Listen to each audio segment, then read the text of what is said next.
22 एप्रिलला पहलगाम येथे झालेला दहशतवादी हल्ला ज्याने संपूर्ण देश हादरलाय आणि त्यानंतर आता आपल्या शासनाने मॉक ड्रिलची घोषणा केली आहे। नक्की मॉक ड्रिल काय आहे, कारण आपण सामान्य नागरिक आहोत, आपल्या सर्वांनाच मॉक ड्रिल काय हे माहित नाहीये। तर आजच्या व्हिडिओमध्ये मी तुम्हाला सांगणार आहे की मॉक ड्रिल म्हणजे काय। खरं तर जेव्हा आपण हा मॉक ड्रिल शब्द ऐकतो तो आपल्या सर्वांसाठीच एक नवा शब्द आहे, पण मॉक ड्रिल हा शब्द ऐकल्यानंतर आपल्या सर्वांमध्ये एक अशी शंका निर्माण झाली की खरंच युद्ध परिस्थिती निर्माण झालेली आहे की काय। पण मॉक ड्रिल म्हणजे एखादा सराव असतो किंवा आपण जर आपत्कालीन परिस्थिती निर्माण झाली तर त्यावेळेस आपण सामान्य नागरिकांनी काय करायला हवं त्या सिच्युएशनची प्रॅक्टिस म्हणून आपण हे मॉक ड्रिल करतो। 7 मे 2025 रोजी हे मॉक ड्रिल आहे आणि आपल्या शासनाने हे मॉक ड्रिल का अनाउन्स केलं असावं, कारण आता सध्या जी परिस्थिती आहे त्या सगळ्या परिस्थितीमध्ये आपण सिंधू जल करार रद्द केला आहे, आपण वाघा बॉर्डर ही जी आहे ती थांबवली आहे, आपण पाकिस्तान सोबत पूर्ण प्रकारे आपण जो व्यापार करतो तो सुद्धा थांबवला आहे, त्यासोबतच आपण चेनाब नदीचं भारताकडून जे पाकिस्तानमध्ये पाणी जातं ते सुद्धा थांबवलेले आहे। आणि या सगळ्या परिस्थितीमध्ये आता युद्ध परिस्थिती निर्माण होईल अशी शक्यता आहे। मात्र अशी शक्यता असताना जर पाकिस्तानकडून हल्ला झाला किंवा आपण जर हल्ला केला तर त्यावेळेस आपल्या भारतातून जे नागरिक आहेत ते पूर्णपणे संरक्षित राहिले पाहिजे याची शाश्वती करण्यासाठी पंतप्रधान आणि गृह मंत्रालयाने हा निर्णय घेतलाय।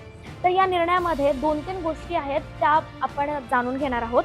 तर यामध्ये आपण मॉक ड्रिलचं एक साधं आणि सोपं उदाहरण जे मी तुम्हाला सांगते ते म्हणजे आपण बऱ्याच ऑफिसमध्ये किंवा कॉलेजेस स्कूल्समध्ये फायर ड्रिल हा प्रकार पाहिला असेल। फायर ड्रिलमध्ये काय, आपण एखाद्या वेळेस असं ॲक्टिंग करतो की आपल्या हॉलमध्ये किंवा त्या गोष्टींमध्ये तिथे आग लागली आहे आणि आपण असंच करतो की आग लागली आणि त्यावेळेस आपण कशा पद्धतीने तिथे रिॲक्ट केलं पाहिजे, तर अगदी तीच पद्धत आपण यावेळेस वापरणार आहोत। तर यामध्ये आपण प्रॅक्टिस करणार आहोत आणि यामध्ये आपल्याला समजणार की आपण किती प्रकारे तयार आहोत जर अशा प्रकारची आपत्कालीन स्थिती निर्माण झाली।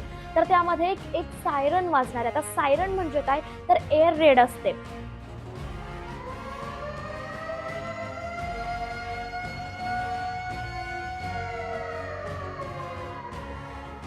यामध्ये ह्या ज्या सायरनची डेसिबल आहे तर ती आहे 120 ते 140 तीव्रता आहे या सायरनची आणि याचा आवाज आपल्याला जवळपास 3 ते 4 किलोमीटरपर्यंत ऐकू येतो।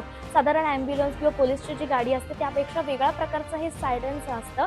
आणि 7 मे रोजी जेव्हा हे सायरन वाजणार आहे ते आपल्या महाराष्ट्रातलं जर आपण पाहूयात तर महाराष्ट्रामध्ये जवळपास 18 ते 19 जागांवरती हे सायरन वाजणार आहे। म्हणजे ही एअर रेड होणार आहे। त्यामध्ये मुंबई, पुणे, ठाणे, रायगड, रत्नागिरी, सिंधुदुर्ग, छत्रपती संभाजीनगर, नाशिक आणि अशा अनेक ठिकाणांची नावं आहेत ती तुम्ही आता स्क्रीनवर बघू शकता। आणि या जागांवरती हे मॉक ड्रिल होणार आहे। यासोबतच आणखी एक गोष्ट म्हणजे एमर्जन्सी, जेव्हा आपत्कालीन स्थिती आणीबाणी निर्माण होते त्या स्थितीमध्ये ब्लॅकआउट होणार आहे। आता ब्लॅकआउट म्हणजे नक्की काय, ती रात्रीच्या वेळेस हा ब्लॅकआउट होतं, त्यामध्ये प्रत्येक प्रकारच्या लाईट्स ज्या आहेत, तुमच्या गाडीच्या हेडलाईट असतात, स्ट्रीट लाईट असतात आणि प्रत्येक प्रकारच्या लाईट्स ज्या आहेत त्या बंद केल्या जातात।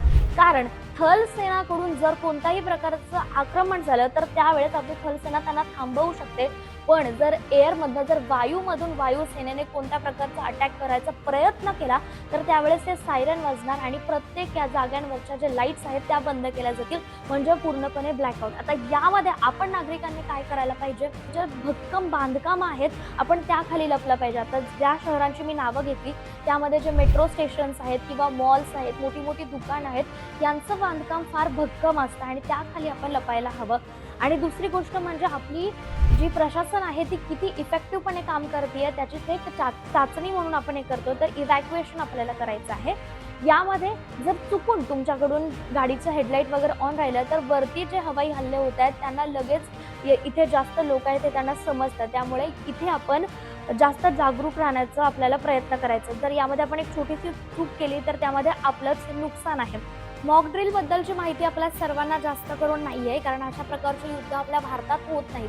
कारण शेवटचं युद्ध जे आहे ते 1971 मध्ये झालेलं, जेव्हा भारत विरुद्ध पाकिस्तानचं ते युद्ध झालेलं। कारगिल वॉर जे होतं ते मोठं युद्ध होतं, पण ते त्या सीमेपुरतं मर्यादित होतं। जर हे जे युद्ध आहे ते फुल स्केलवरती झालं तर त्यावेळेस नागरिकांनी कशा पद्धतीची प्रतिक्रिया दिली पाहिजे त्याबद्दलचा सराव या मॉक ड्रिलमध्ये आपण करतो। तर या सगळ्या ज्या गोष्टी आहेत त्या आपल्या सर्वांनाच मेंटली प्रिपेअर होण्यासाठी आहेत। कारण तुम्ही विचार करा, आपण म्हणतो की आपला भारत देश जो आहे त्याचं आणि पाकिस्तानचं कोणत्याही पद्धतीचं जे आहे कंपॅरिझन नाही होणार आहे. पण आपण एक ग्रोइंग कंट्री आहोत आणि पाकिस्तान आत्ता सध्या त्या स्थितीमध्ये नाही आहे. तुम्ही एक साधं सरळ उदाहरण घ्या, जर आपण चिखलामध्ये दगड फेकला तर त्या चिखलाला काही फरक पडत नाही, मात्र आपलेच कपडे जे आहेत ते खराब होतात.